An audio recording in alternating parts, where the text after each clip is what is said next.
Prosedur pencatatan arsip. Pencatatan dan pendistribusian arsip merupakan kegiatan kedua setelah penciptaan arsip.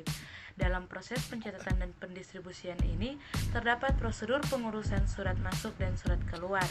Prosedur pengurusan surat masuk adapun prosedur atau sistem pengurusan surat di kantor tergantung pada sistem administrasi kearsipan yang dipergunakan oleh kantor yang bersangkutan. Pada dasarnya masih banyak dijumpai sistem yang berbeda dalam berbagai organisasi di kantor.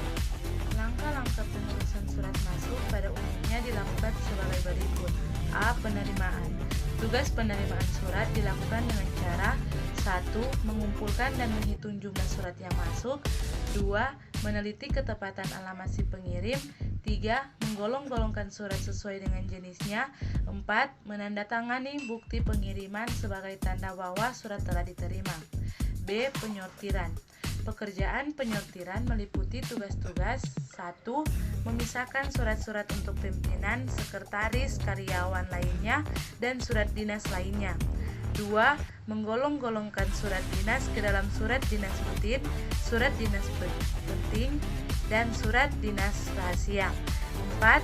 Memisahkan surat-surat yang memerlukan penanganan khusus seperti surat tercatat, terdaftar, kilat, rahasia, pribadi, wesel pos, dan sebagainya.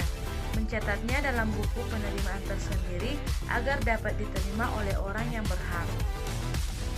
Pencatatan memiliki tugas-tugas sebagai berikut.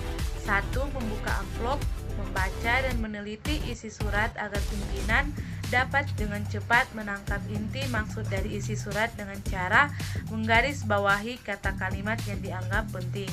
2. Pemeriksaan lampirannya.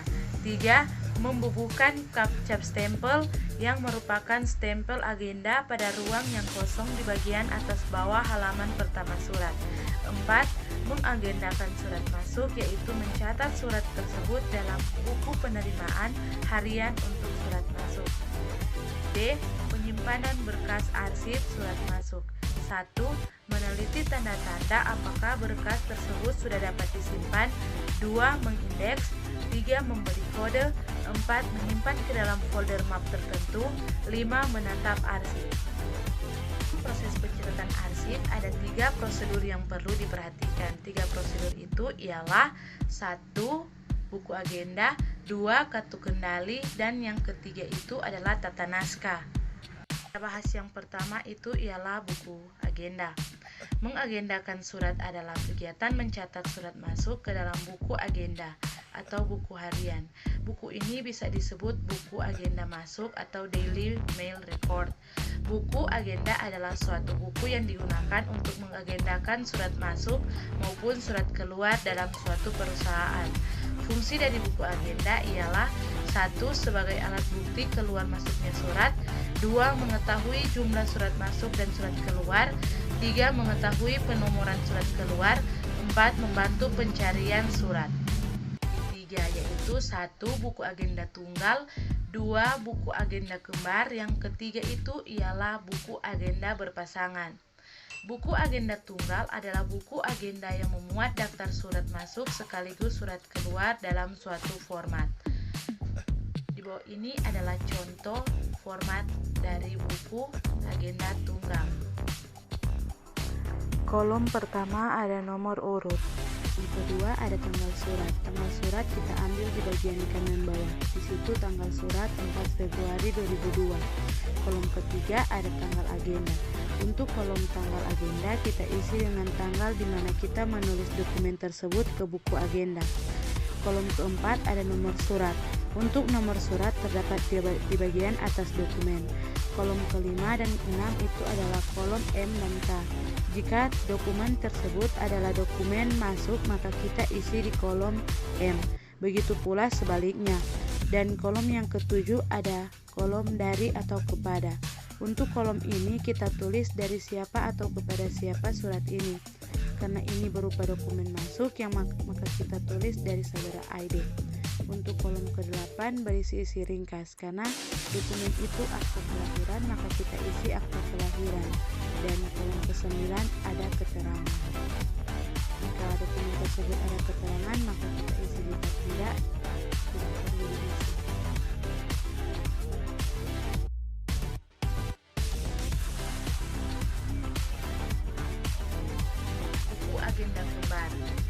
dua buah buku yang digunakan untuk mencatat data surat masuk dan surat keluar. Satu buah buku khusus untuk mencatat data surat masuk, petugas pencatatnya bernama agendaris, dan satu buku lagi khusus untuk mencatat data surat keluar.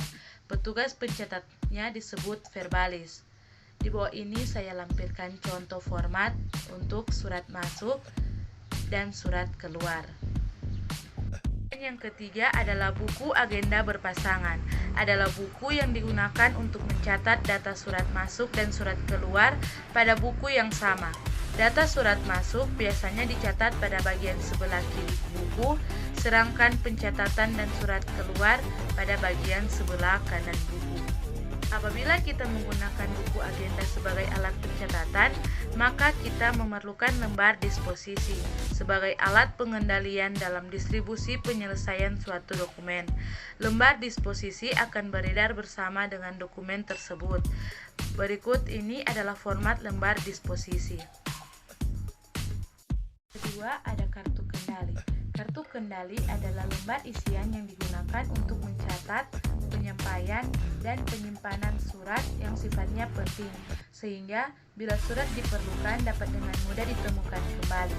Di samping berfungsi sebagai pencatat surat, kartu kendali dapat berfungsi pula sebagai alat penyampaian surat dan penemuan kembali arsip. Fungsi kartu kendali adalah 1. Alat pengendali surat masuk dan keluar, 2. Alat pelacak surat, 3. Arsip pengganti bagi surat-surat yang masih dalam proses, 4. Sebagai pengganti buku agenda dan buku ekspedisi. Keuntungan menggunakan kartu kendali ialah 1. Lebih efisien dibanding buku agenda, 2. Dapat membedakan sifat surat, 3. Menghilangkan pencatatan berulang, 4. Mudah melacak lokasi surat yang diproses, 5. Memudahkan penyusunan arsip, 6. Memudahkan inventarisasi dalam penilaian arsip. Di bawah ini saya lampirkan contoh dari kartu kendali. Yang ketiga ada tata naskah atau TAKA.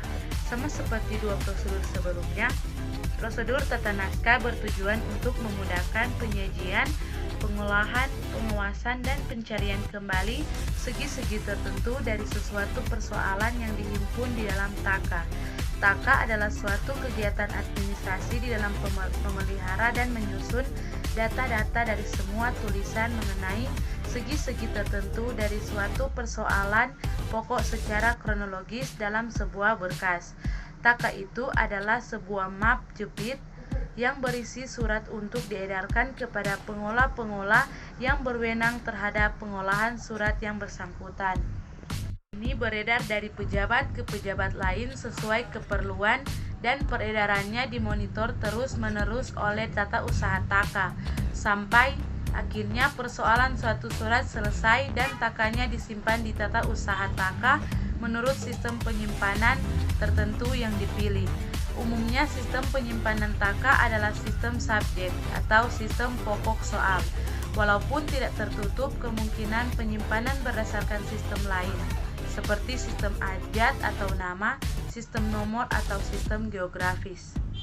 Kesimpulan dari materi saya ialah berdasarkan hasil pemaparan saya di atas, maka saya menyimpulkan bahwa prosedur pencatatan mempunyai pengaruh yang begitu besar terhadap kinerja suatu institusi ataupun lembaga-lembaga informasi.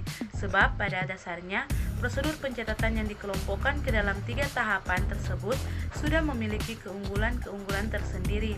Meskipun keunggulan di antara masing-masing tahapan berbeda-beda, namun pada dasarnya 3 tahapan tersebut mempunyai suatu kesamaan, yaitu mampu menciptakan suatu sistem kontrol terhadap arsip, dokumen, ataupun surat menyurat secara sistematis.